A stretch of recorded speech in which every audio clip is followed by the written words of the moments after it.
Hi, this is Randy Finney with Right Side of the Chart, and this is a mid-session update for Monday, August 2nd, 2021.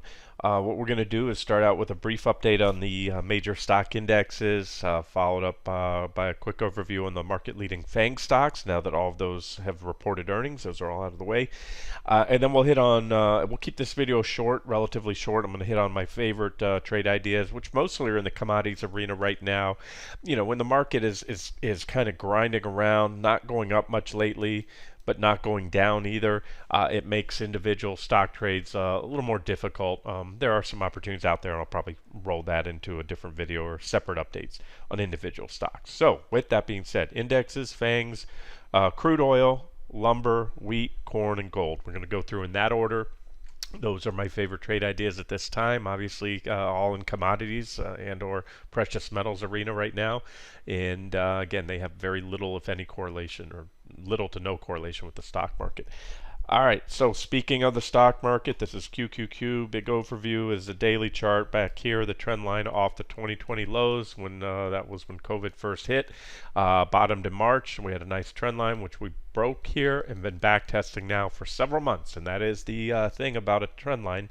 When it breaks, sometimes you never look back, sometimes you back test. And then sometimes after the back test, the big move down comes, and sometimes you can regain the trend line. So we'll see what happens, but these divergences continue to indicate a correction coming, and we'll see if it plays out. And if it does, you can see these are all, I've added some levels here.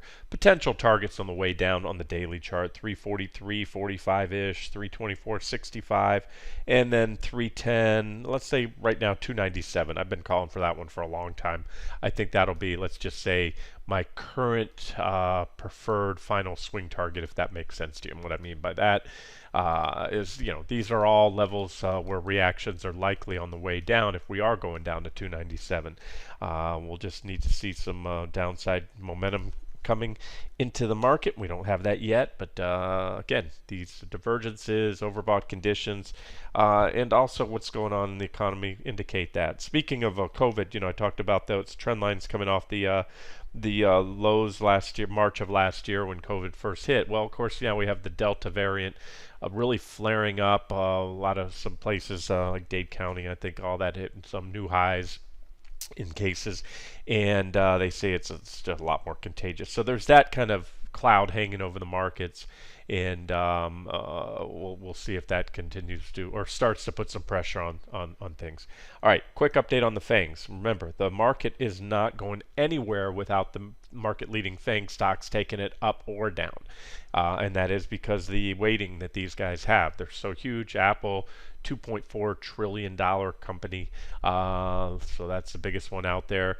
And again, there's a pretty fairly persistent or consistent pattern in recent, at least in recent quarters, in the last couple of years, by the rumor. These lines right here, if you can make them out, these are earnings states. Sell the news. You know, Apple blows the cover off the ball every time they report. They're an earnings juggernaut, you know, as most of these FANGs are. But there tends to be that rise into earnings, and these are the lines right here, and then a fade. So far, you know, it's not much, but this was our earnings right here, and the following you can see the stock has sold off since. Now, certainly some work to do, but it also broke that trend line, which puts Apple, that is a sell signal in itself, needs to take out the recent lows, call it about 144 or so. You know, you can see it's been dancing on that line. I have it at 144.76, so a solid daily close below that line should do the trick and take us down lower on Apple, and if that happens, the market goes down too. And again, you know, there's better fish to fry right now than the market. I'm going over this because that's what we do, and once we get the, you know, some you know, pretty reliable sell signals. We've had some sell signals trigger lately, like a breakdown here, Microsoft back test, but again, we're just kind of going sideways right now, and I'll show you when we get to crude what you want to see after a breakdown.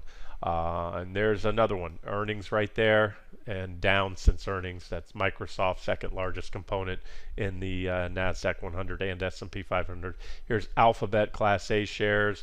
Here's your primary trend line right here. So Alphabet's comfortably above that now. This is one of the better looking stocks, but you still have these divergences that have been building for a while. So just Amazon, as I mentioned, on Friday had gapped down. They reported right here on Thursday after the close. In recent videos, I had this minor uptrend line here. And so after they reported gap down, and I also had a secondary trend line right here, hit that trend line to the button. As I said on Friday, I expected at minimum a minor reaction at least. And that's what we had. A reaction I define as consolidation and or bounce off a level. And so far, we've kind of been consolidated. Minor bounce, not much so far, but a little bit of a bounce. So we need to take that out. And by the way, that helps to validate that trend line. Before I had it drawn, and we really had just 2 points, a couple points here. You could come close to that level, but there's another reaction right there. And now we have yet another reaction. So that helps to validate it. If we do bounce, if you're an Amazon bull, there's a big old gap that could be backfilled right there. So that's a natural target, the top of the gap. But again, divergences building says it's probably a matter of time before that trend line gets taken out. There's more downside. Facebook, talked about this trend line here in Facebook, which we had a little whipsaw right before earnings. And I said, I've seen this before, and sometimes I'll just discount that. There's still enough reactions and to validate the trend line, in my opinion. And we broke down after earnings. Another one. Again, you can see my lines here. This is the earnings right there. And it's steadily sold off since. Nothing but red sticks since they reported so far. And again, that's just not a good sign for the overall stock market when the market leaders stop going up. Or as I like to say, when good stocks, or when a stock stops to go up, stops to rise on good news, that is usually, it's never a good sign. We'll see if it's fleeting. Sometimes it's a few days of profit taken. It could pick back up. But again, watch these trend lines, watch these support levels. Here's Alphabet, the other share class. And again, just selling off steadily since here's our earnings right here. All right, enough on those. Let's move on to the good stuff, where the money can be made right now. One of my favorites, and I've talked about this extensively lately, is Crude. And here's an example. Last week I showed you we had this little bearish rising wedge. Our sell signal came on the break of this trend line right here. We had a divergent high, an impulsive breakdown, which you want to see. That helped to validate it. And then since then, we've been zigzagging lower. This is a downtrend. Said last week I'd prefer to see it stay below that previous reaction high, which it did. It stayed below that. And then look, finally, this is what you want to see after back testing. We broke down, had a little kickback rally, bounced off this minor support about 72.63, and then boom, an impulsive leg down. So when you start to see this, if we get it on the equity market and some of those market leading stocks after their breakdowns, that will help to validate the recent sell signals. As of now, like I said, the market's been resilient, but this is where I think the money's to be made. So Crude remains to me both a swing trade, a swing short, as well as a trend short. I believe the case can be made, which I made back here just recently, for a major top, like a short it and tuck it away for a while kind of thing, where if you are short or you get short now or anytime soon, I think Crude, this was major resistance on the daily chart, which I'll show you here in a second. Okay, so that was a 60-minute chart of Crude. That's the one that I'm more actively swing trading off of. But this is the case I made, and I'll continue to make until the charts change or tell me otherwise, of a potential major top in Crude right here. This goes back. You can see the years down here. I know it's hard to make out in the video, so I'm circling. This is 2012, beginning of 2013, 14, 15, 16, and so on. So there's a beginning of 2021. 2020 right there. So back here in 2011, late 11 and then early 12, we had two major reactions there. Again, mid 2012. And then finally, we broke that support level. That's why the line's green there. That support up to that point, we broke it, and we didn't just limp down. We had a big drop. Once we broke it, waterfall sell-off, a couple reactions there. So you can see these are support and resistance lines. Green, when green, that's below, that's support. When red, it's resistance, and so a lot of reactions off these levels. Okay, so where am I going with this? All right, that was major support back here for years, several years. Then after this big correction or bear market in Crude, it rallied back up, kissed that level, and that was it. That's all she wrote. Didn't look back, rejected, and again, this is the first time in since 2018. Last time we kissed that level right there. And we had a big drop after. So we've rallied all the way back up there. So not only is Crude overbought, but I have all the check marks I need for a short trade on Crude. What I mean by that, well, let's give you a little box here. Let me put this color here. Okay, we have negative divergence on the PPO right there. That's actually the RSI, so I'm going to color this up. I just have to change my tools. Check mark for shorting. Here's a check mark right here. Negative divergence on the MACD. Same as the PPO. Sometimes I'll have a PPO. It'll have the divergence as well. So there's your divergence. Well, let's go back in time. Last time we had negative divergence right here. Before that, big drop. Negative divergence there, big drop. And you can see there's plenty of positive and bullish divergences as well. Divergent low, divergent low. So most of these lows came with positive divergence. Most of the highs came with negative divergence. So when I have overbought at resistance with negative divergences, to me it doesn't get much better than that. So that's the case. And again, who knows? Maybe we'll be proven wrong. If I'm proven wrong, we go much above roughly $80, a little bit about 78 a barrel. And much above that, then we take out the resistance and possible to take out the divergences. So let's talk, downside targets. Right now, I don't have any for the long-term trade. I think we'll come back at minimum. I might have to. I have not tweaked this line in a long, long time, so I might have to update that. But let's just say, I'll tell you, bare minimum, there's some resistance right here, support, I'm sorry, about 65 or so. So now let's flip back to that 60-minute chart. And that would put us down here, yeah, roughly right at that reaction low. So I'm going to add a line right there because that jives with support on the daily chart. And I'm referring to this reaction low right here. And we also had at that point positive divergence. Sometimes it's not always marked up on the chart. Let me just change that, color it up. There it is. That was a divergent low. You can see the divergence there on both the PPO and the RSI, and that's also a major reaction low right around $65. So there it is. Oh, and by the way, today we hit to the button my 70.42 target. This one's been on here for a while. So first target, well, not the first target. First target was hit here, bounced. Second target. So that was the target here, and we just hit it again, 70.42. And because we've already hit it a couple times, I wouldn't hold out for much of a bounce. If we do bounce, well, that's resistance. 72.63. It was support, just broke, becomes resistance. But I suspect we'll probably have a minor, if any, bounce and then continue on down to that, we'll call it 65 to 66 target zone. So there it is. Crude, one of my favorite trades. Both near term and longer term as well. There are several ETFs out there, ETNs, USO you can short. There's, I believe there's still an ultra short, SCO. I think I posted on the site last week, 2 times short, crude ETN. Okay, and while I'm bearish on one commodity, which is crude, I'm bullish on this one at this time, and it's only because it's had its correction. It dropped 71% off the highs, roughly. These are lumber futures, and as I mentioned before, we had this pattern in recent bottoms. This bottom right here, this one right here, major bottoms, came with this little false whipsaw or back test of the failed crossover, let's call it, on the PPO right there, where the PPO turned up. You started, looked like the correction might have been over, and yeah, they got me here on this one. I thought it was going to be over that point, or could be over support. But what happened is one final capitulation kind of selling climax in lumber before the bottom, and then the crossover came. So you have an identical pattern there. There's your little whipsaw, or not whipsaw, it was actually a failed attempt of a crossover, bullish crossover in the PPO, and then very shortly after, one more leg down, the bottom came. And that's so far what happened here. It looked like we were going to get a bullish crossover, failed to materialize, put in a lower low on the PPO, and then finally we did get the bullish crossover. So at least in the near term, more upside on that one, I believe. And if you're targeting using lumber futures, LB, these are, I gave you this new T1, which was already hit right here, and that's, still resistance at a big level if it gets taken out, especially because we've had, since I've added that, we had a reaction there.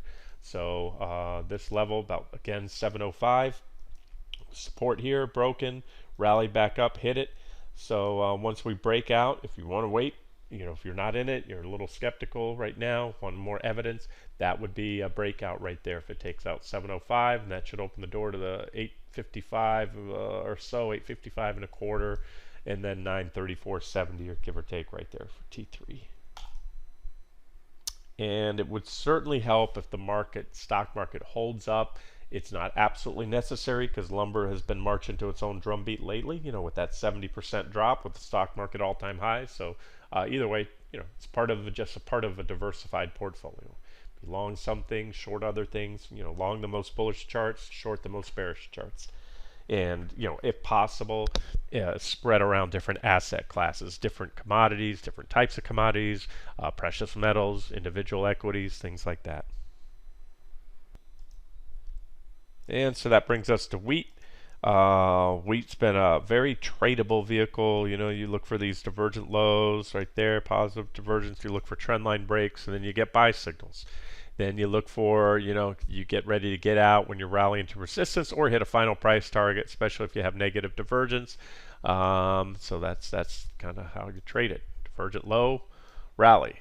Another divergent low, rally. T2 was hit to the button, pulled back, hit that T1, overshot of, remember, resistance once broken becomes support. So that was a correction. So we were able to sidestep. I recommended, getting out there. Told you that's what I did. And now we've taken that level out. And the fact that we had a reaction on that T2 level, that target, helps to validate it. It was resistance back here, additional level. So now we've broken out. So as long as that breakout holds, it either holds or it doesn't hold. If it does hold, I was trying to draw a trend line there. You can, start a trend line right here. Keep an eye on that. Obviously, you want to see the breakout hold. You can give it a little bit of room if it wants to back test it. Sometimes you'll overshoot. It'll clear out a little stops, but you don't give it too much room because if it fails, then you have, failure here, and a false breakout there. You could be heading lower. So like any trade, don't get married to it, but I do like it. And I mentioned, I always do, that you can also, if you don't trade futures, WEAT is the ETN. Case was made on that last long trade, the previous one, to step in for longer term traders or swing traders or investors. We have a nice trend line here. So that was where that previous trade was entered long. And so here's the correction. And you can see there's the resistance that was taken out on the 60-minute chart, these previous reaction highs. So that's bullish. That's a breakout. Indicators are pointing up right now. So I feel much more comfortable being long commodities, select commodities again, than I do equities at this point in time. And that's generally speaking, talking about the indexes. All right, so that's wheat. And then you have corn as well. Corn was the same story. You had a pullback to the trend line recently right there, and you're close enough to it now. And I gave you this swing target up here, 2270. The futures, I give you little intermediate term targets on the 60-minute chart, but that's just, again, a first target for longer term investors and trend traders. Like I've been saying, we're clearly in a bull market in commodities, and I think there's a lot more to come in the coming years. So I think there's better risk-reward profile in commodities, generally speaking, than the stock market. So there's corn, and again, you know me, I'll swing them long and short, bullish, bearish trend. That's what the 60-minute charts are for. So I mentioned today, you usually, not always, but usually you get more bang for your buck when the grains are rallying. The grains are corn, wheat, and soybeans. Those are your three main grains. At least the ones I like to trade. And I'm trying to find corn for you. Here it is. Corn, I said you'll probably get more bang for your buck. Why? Because corn's been lagging behind. This is the 3-month chart of corn futures, ZC. We were just looking at wheat a second ago, and it's been kind of back and forth, back and forth. And, wheat just broke out over its previous highs right there. So you had those two previous highs in wheat, but here in corn, you have lower highs. And so, this is somewhat of a competing, food source.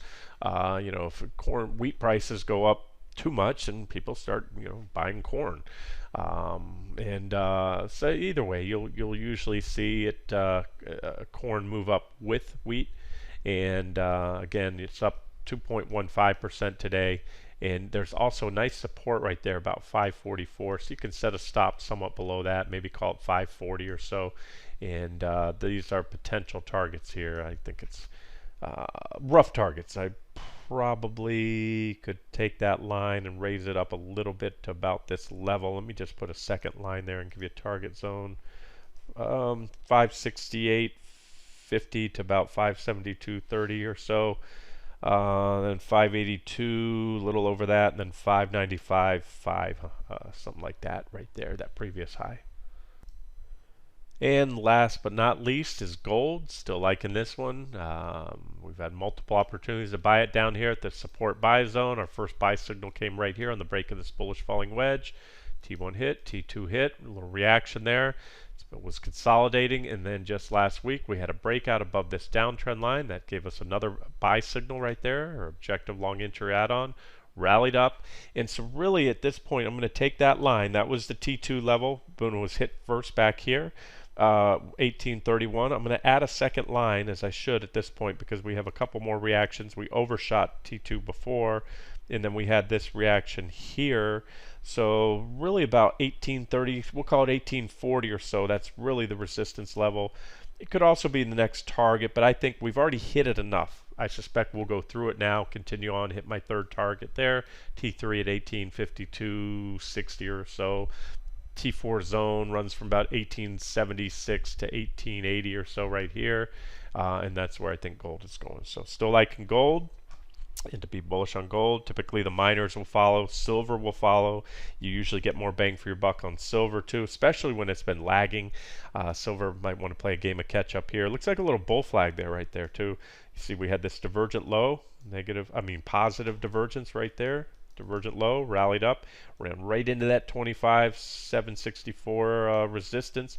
Appears to be bull flagging. So if silver can break out, especially impulsively of the flag, it's also going to take out that 25.76 resistance and should pop right up to 26.56 or so, and then 27.51, and then 28.49. Those are my targets on silver futures. Of course, you can trade SLV for silver ETF. You can trade the silver miners, the gold miners, individual stocks. There's a lot out there, a lot of proxies, if you will, for gold.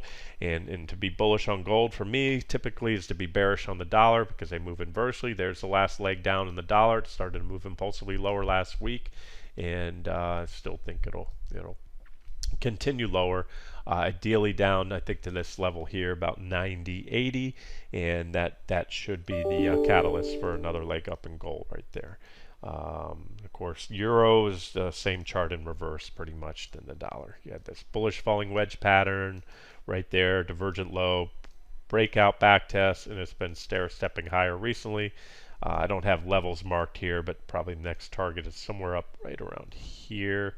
That should be the path for the euro, and gold tends to rise with the rising euro because the euro moves inversely to the dollar. Okay, and that's it. Those are the things I like, and we'll keep an eye on the equity markets. Like I said, I think we're really close. I'm looking that way for a while, but now that the FANGs are out of the way, I don't see much else holding up the market. So I think we'll probably start to gain some downside traction, and that's what you want to look for. As well as a break on those next support levels I covered, like on Amazon, for example, hitting that trend line. You want to see Amazon take out the recent lows from Friday or today, and some other things like that on those market leading stocks. This has been Randy Finney with Right Side of the Chart. Have a great day.